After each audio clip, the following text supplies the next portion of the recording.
The grand halls of the Galactic Council buzzed with tension. Hundreds of alien species from all corners of the Milky Way gathered for an emergency meeting. At the center of attention stood a holographic image of Earth, spinning slowly. "Order! Order!"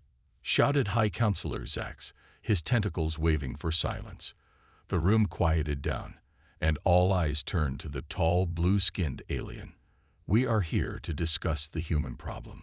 A murmur swept through the crowd. Humans, the newest members of the galactic community, had caused quite a stir in their short time among the stars. "In just 50 years since we welcomed them," Zax continued, "humans have spread to over 100 worlds. Their technology advances at an alarming rate, and their aggression is unlike anything we've seen." Images flashed on the giant screens. Human warships in battle, their weapons tearing through enemy defenses like paper. Alien diplomats shifted uncomfortably in their seats. But High Counselor, a small furry creature, squeaked, "Humans have also brought great advancements in medicine and art. Surely they can't all be bad." Zax's eyes narrowed. "Tell that to the Zorgans, whose entire fleet was destroyed when they tried to colonize a human-protected world." The room fell silent. Everyone remembered that incident. The Zorgans, once a proud warrior race, now lived in fear of human retaliation. "I propose," Zax said, his voice echoing through the chamber, "that we banish humans from the Galactic Council, for the safety of all." Chaos erupted. Some species cheered, while others protested loudly. The Arcosians, longtime allies of humans, stormed out in anger. As the debate raged on, a lone human stood in the shadows, watching. Ambassador Sarah Chen had fought hard for human rights in the galaxy. Now she saw her life's work crumbling before her eyes. Hours passed. Finally, a vote was called. The result was clear. Humans were to be banished. By decree of the Galactic Council, Zax announced, all humans are hereby ordered to return to their home planet, Earth. They will surrender all advanced technology and warships. For 1,000 years, they shall remain isolated from the galactic community. Sarah stepped forward, her voice strong despite her heavy heart. "And if we refuse?" Zax's eyes glowed with an eerie light. "Then you will face the combined might of every species in this room. Choose wisely, Ambassador." Back on Earth, the news hit like a tidal wave. Riots broke out in major cities. Politicians argued endlessly on what to do. But in the end, faced with the threat of total annihilation, humanity had no choice. Over the next month, human colonies across the galaxy were evacuated. Massive ships, once symbols of human achievement, now served as transport vessels for millions of dejected colonists. At the main spaceport outside New Beijing, Sarah Chen watched as the last human warship landed. Its captain, a grizzled veteran named John Martinez, approached her with fire in his eyes. "This is wrong, Ambassador," he growled. "We should fight." Sarah shook her head sadly. "And doom our entire species." "No, Captain. We must endure. We must survive." As the sun set on that fateful day, the last alien ships left Earth's orbit. A strange quiet fell over the planet. For the first time in decades, humanity was truly alone. In his office atop the United Earth Tower, President Luis Rodriguez stared out at the stars. The weight of 7 billion lives rested on his shoulders. "Mr. President," his aide said softly, "it's time for your address." Rodriguez nodded, straightening his tie. He walked to the podium, cameras trained on his face. With a deep breath, he began. "My fellow humans, today marks the darkest chapter in our history.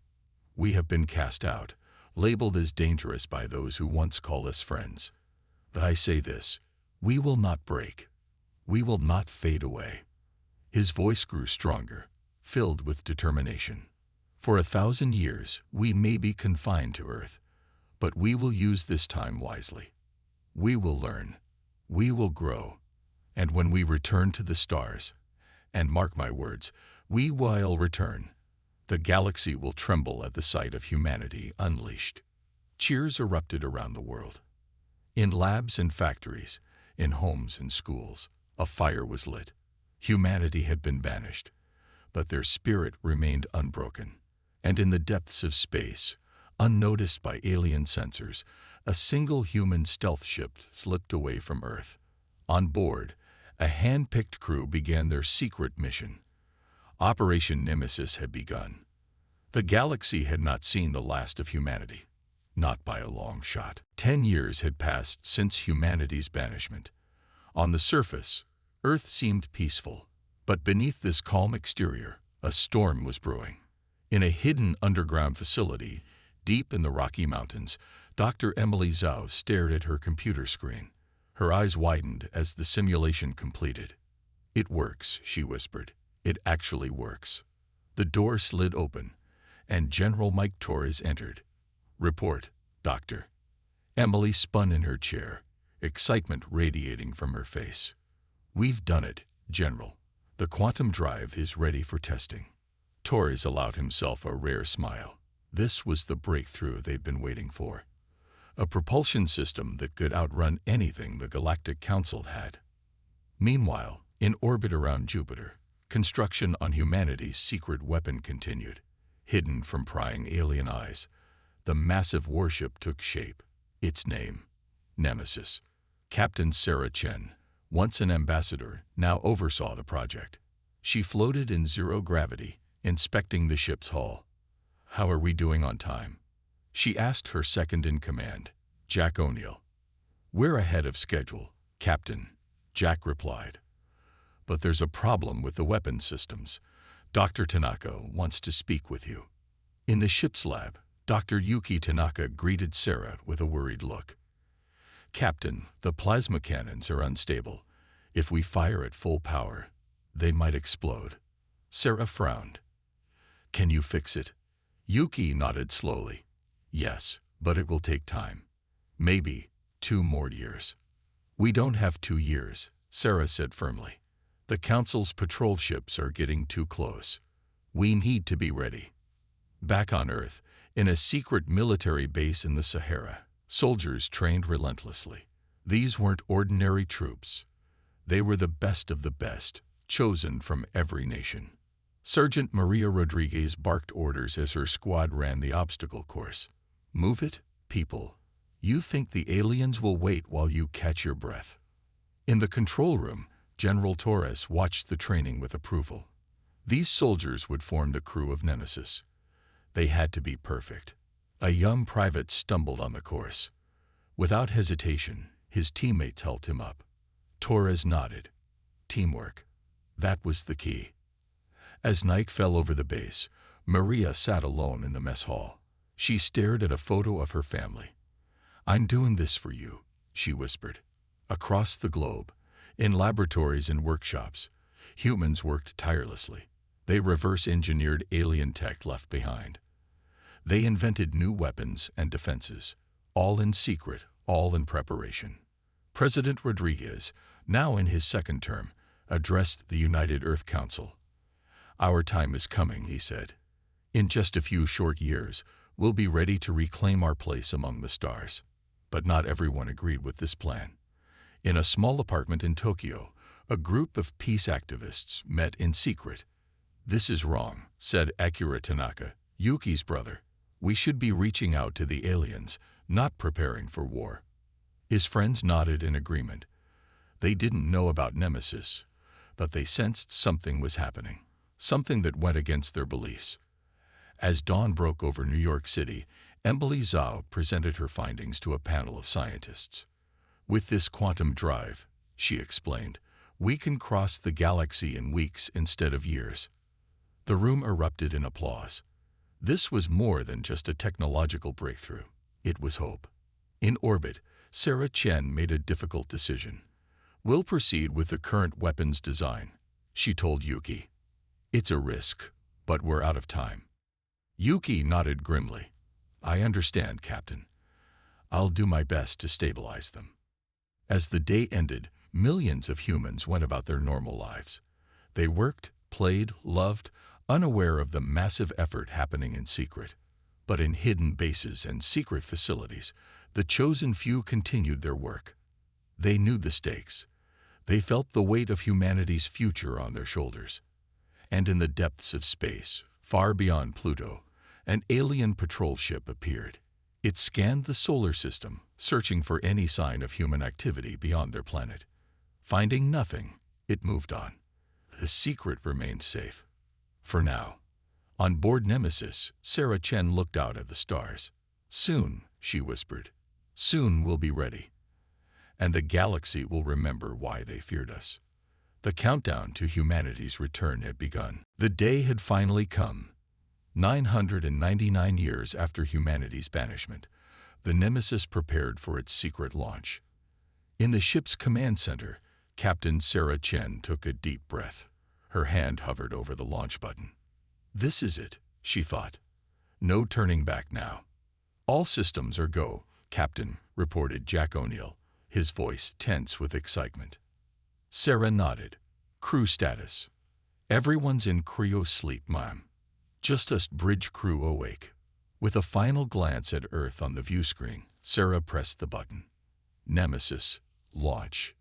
Deep in the rings of Saturn, hidden for centuries, the massive warship came to life. Its stealth systems engaged, making it invisible to both eyes and sensors.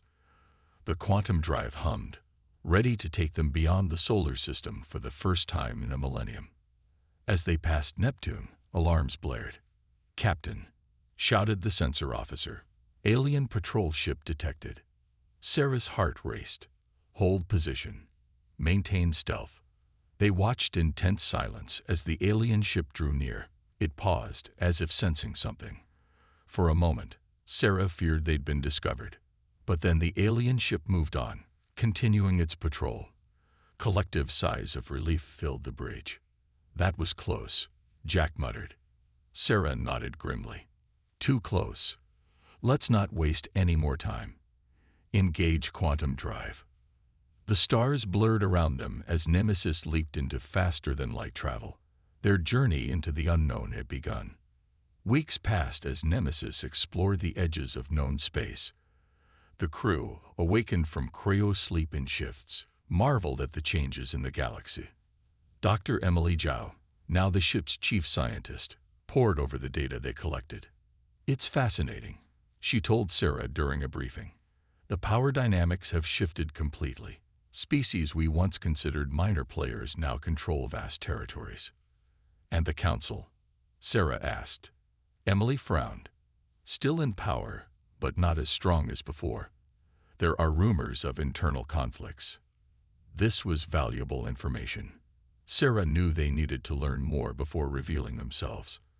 As they approached a small outer colony, Sarah made a decision. "We need direct contact," she announced to her officers.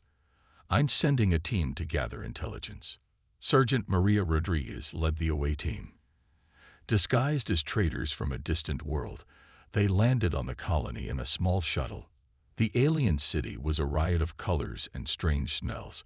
Maria's team moved carefully, their universal translators working overtime to understand the various languages.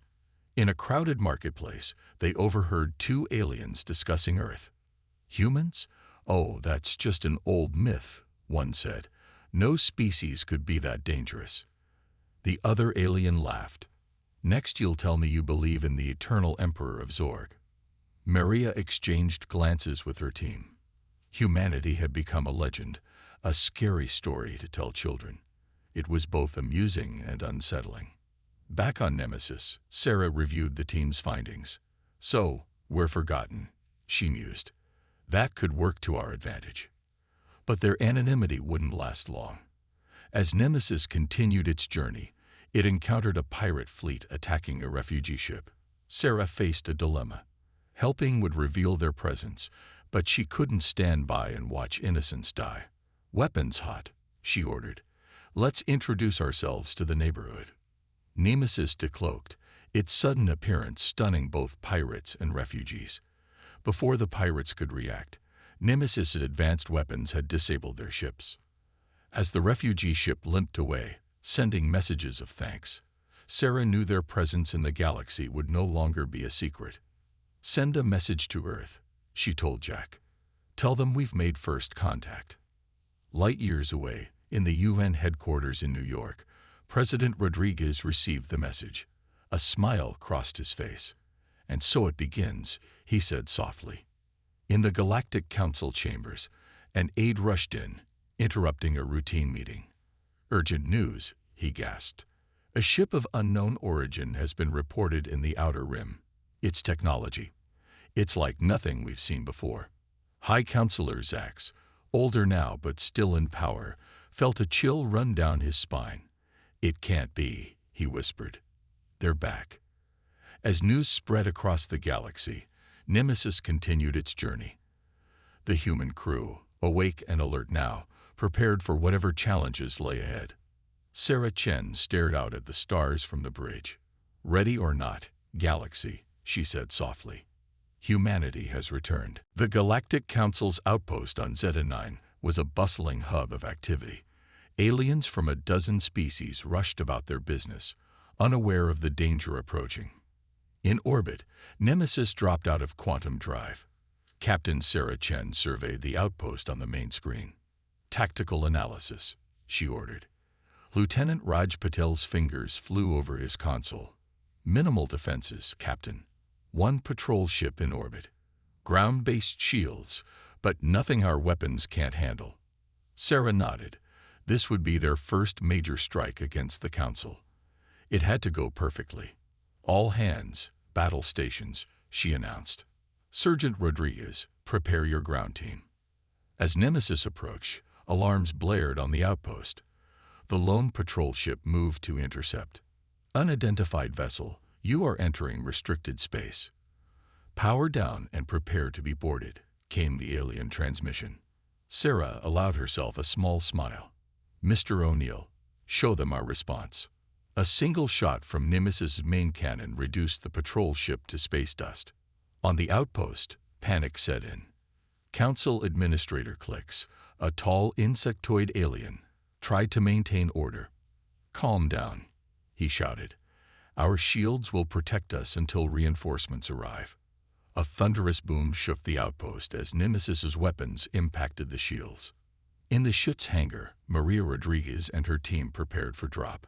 They wore advanced combat suits, far beyond anything the Council had seen before. Remember, Maria told her squad, minimal casualties. We're here to send a message, not start a war. The drop pods launched, streaking through the weakening shields towards the outpost's main plaza. Administrator Clicks stared in horror as the pods crashed down. When the dust settled, he saw something impossible. Humans, in armor that shrugged off blaster fire like rain. It can't be, he whispered. They were banished. Maria's voice boomed through her suit's speakers. This outpost is now under human control. Surrender peacefully, and no one will be harmed. Most aliens dropped their weapons immediately. A few brave or foolish souls tried to fight. They were quickly stunned into unconsciousness by the humans' advanced weaponry. In orbit, Sarah watched the operation unfold. Ground team status. Outposts secured, Captain, Maria reported. Minimal resistance. No casualties on either side. Sarah nodded in satisfaction. Well done. Begin data extraction. As Maria's team downloaded the outpost's databases, Nemesis intercepted a distress call from Administrator Clicks. Humans have returned. Their technology. It's beyond anything we've seen. Send help immediately. Sarah turned to her communications officer. Broadcast on all frequencies, text and audio. It's time to introduce ourselves. Across the sector, on thousands of planets and ships, screens flickered to life. A message appeared, spoken in a calm, clear voice. To the Galactic Council and all sentient beings. We are humanity, unjustly banished 1,000 years ago. We have returned, not for vengeance, but for our rightful place among the stars. The attack on Outpost Zeta 9 is a demonstration of our capabilities. We seek peaceful coexistence, but we will defend ourselves if threatened. Let this be a warning and an invitation. The galaxy has changed. It's time for a new order. The message repeated in every known language, impossible to ignore or misunderstand. On the Council's capital world, High Counselor Zax watched the transmission in stunned silence. His worst fears had come true. Humans were back, and they were more powerful than ever. "Call an emergency session," he ordered his aide, "and contact our military leaders. We may need them." Back on Zeta 9, Maria's team finished their data extraction. As they prepared to leave, Administrator Clicks approached cautiously. What do you want from us?" he asked, his mandibles clicking nervously. Maria retracted her helmet, showing her human face. Clicks gasped. "We want what everyone wants," Maria said softly. "A home among the stars. Remember that." As the human forces withdrew, leaving the shaken but unharmed aliens behind, news of the attack spread like wildfire across the galaxy. On hundreds of worlds, oppressed species watched the human broadcast with hope. On others, long-standing powers trembled. And on Nemesis, Captain Sarah Chen plotted their next move. The game had changed. The galaxy would never be the same. As they jumped to quantum drive, Sarah looked at her crew. "Well done, everyone. But remember, this is just the beginning." The real challenge was yet to come. News of the human attack on Outpost Zeta 9 spread across the galaxy like a shockwave. On countless worlds, reactions varied wildly. On the planet Sorax, a race of silicon-based lifeforms watched the human broadcast with fascination. Their leader, Grand Thinker Zill, called an emergency meeting. "These humans," Zill mused, crystal formations flickering with excitement. "Their technology could revolutionize our society. We must learn more." Meanwhile, on the war-torn world of Crag Thor, the warrior clans erupted in panic. Chief Gorlok smashed his war table. "Impossible," he roared. "The humans were weak when we fought them 1,000 years ago. How did they become so powerful?" Across the galaxy, a pattern emerged. Older, more established species reacted with fear and anger. Younger or oppressed races saw hope in humanity's return. On the desert planet Arrakis II, a group of rebels watched the broadcast in a hidden cave. Their leader, a young alien named Zora, felt tears in her 3 eyes. "At last," she whispered, "someone strong enough to challenge the Council's tyranny." But not all reactions were so clear-cut.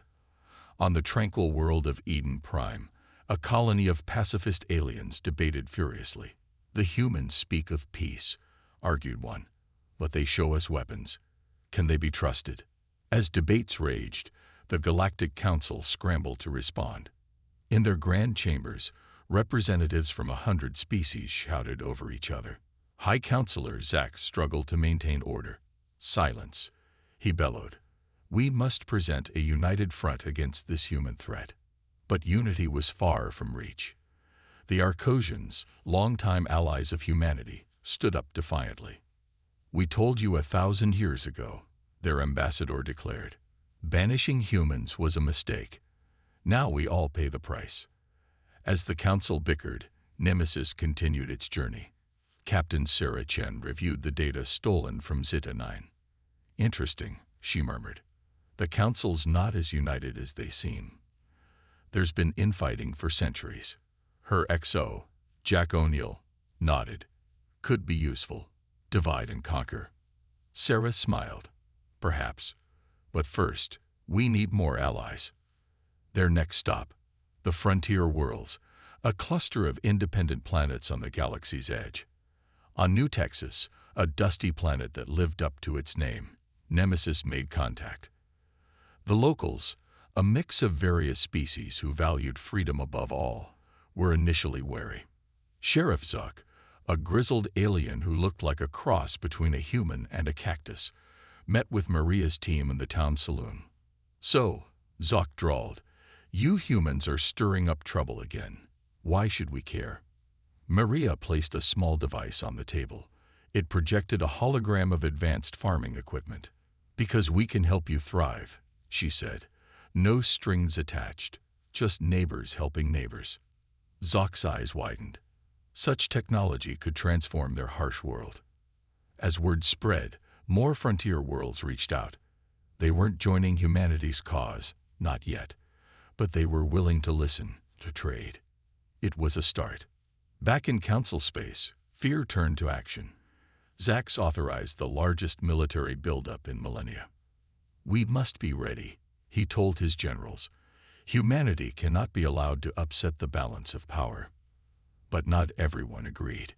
In secret meetings across Council worlds, dissenting voices grew louder. On the academic world of Bibliothecaria, Professor Xin, a respected historian, gave a controversial lecture. "We must learn from history," she told her stunned students. 1,000 years ago, we feared humans for their potential. In banishing them, we may have created the very threat we sought to avoid. Her words, recorded and spread across the galactic net, resonated with millions.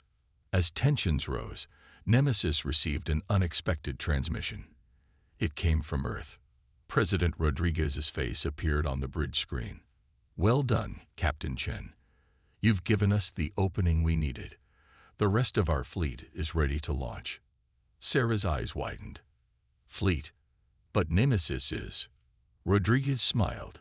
"Just the beginning. Did you think we spent 1,000 years idle? Prepare for reinforcements, Captain. It's time to show the galaxy the full strength of humanity."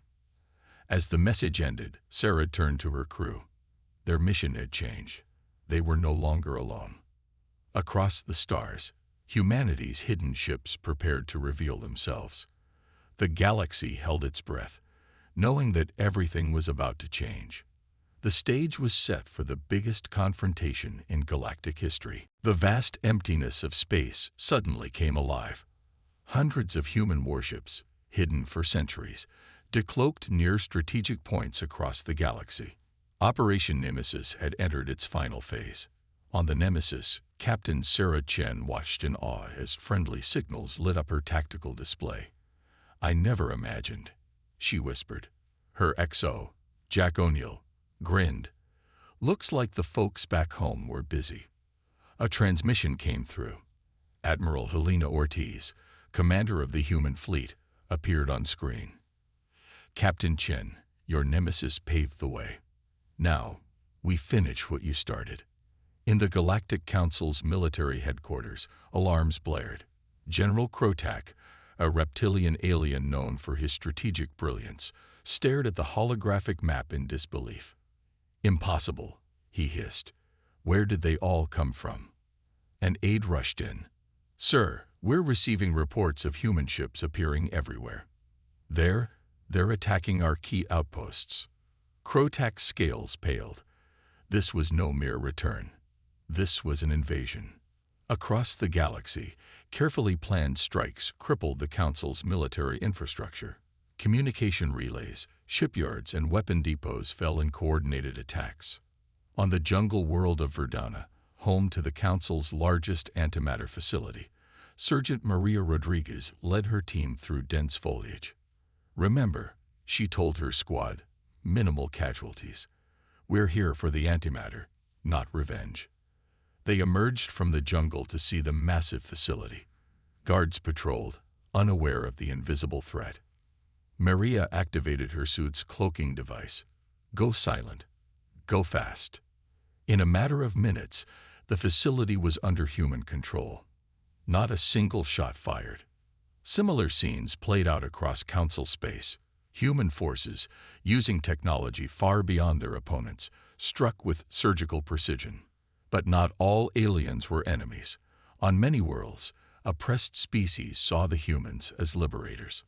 On the mining colony of Drecker, slaves toiling in dilithium mines heard the sounds of battle above. Their overseers panicked, fleeing in terror. Jack Tur, a young miner, peered out of the mine shaft to see human soldiers approaching. He tensed, ready for new masters. Instead, a human woman removed her helmet, smiling. "You're free," she said simply. Tears fell from Jack Tur's 4 eyes. Freedom, after generations of slavery. As news spread, the Galactic Council fell into chaos. High Counselor Zax struggled to maintain control. "We must unite. He pleaded to the bickering representatives. Humanity is. A loud boom interrupted him. The chamber's doors burst open. Human soldiers entered, led by none other than Captain Sarah Chen. Sarah strode to the center of the room, her voice amplified. Your reign of tyranny is over. The galaxy will be free. Zack sputtered in rage. You have no right. We banished you. Sarah smiled coldly. And in doing so, you forced us to become stronger than you could imagine. Meanwhile, in deep space, the greatest battle in galactic history unfolded. Admiral Ortiz's flagship, the ESS Titan, led the charge against the hastily assembled Council Armada. Ortiz stood on her bridge, calm amid the chaos. All ships, engage at will. Remember our mission. We're here to win, not annihilate. The space around them lit up with weapons fire. Council ships, despite their numbers, found themselves outmatched by human technology. Quantum torpedoes phased through shields. Adaptive armor shrugged off energy beams. And at the heart of each human ship, AI cores calculated battle strategies faster than any organic mind could process. On a Council dreadnought, Admiral Vex watched in horror as his fleet was decimated. How? He croaked. How did they advance so far? The answer was simple. Necessity. Banishment had forced humanity to innovate, to push the boundaries of science and technology. Every human ship represented 1,000 years of determined progress. As the battle raged, news spread across the galaxy. On countless worlds, citizens watched in awe and fear. The unthinkable was happening. The Galactic Council was losing. In the council chambers, Sarah Chen issued her ultimatum. Surrender now, and we can build a new future together. Resist, and she let the threat hang in the air.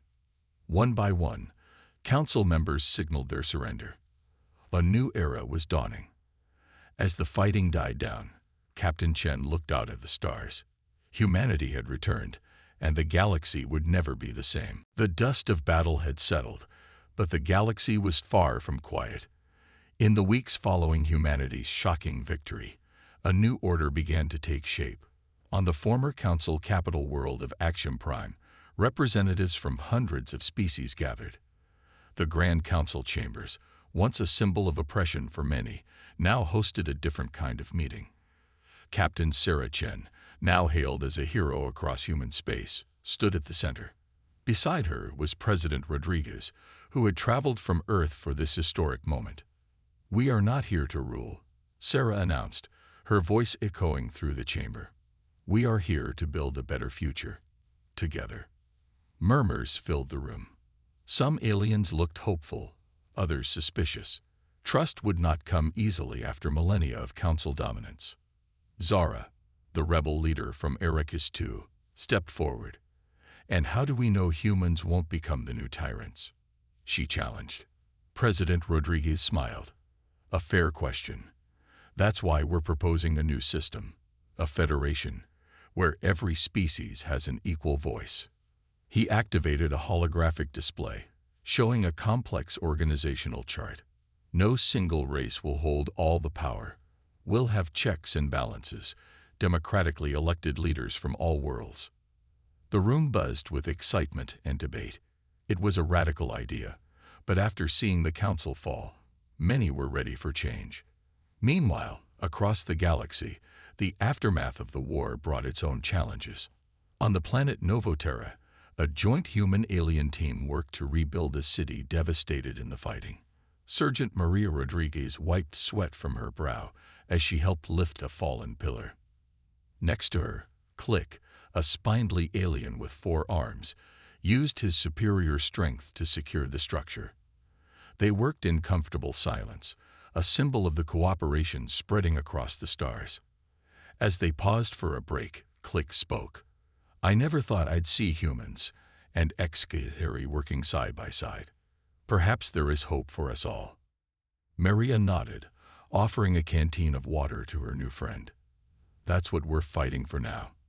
Not against each other, but for a better future.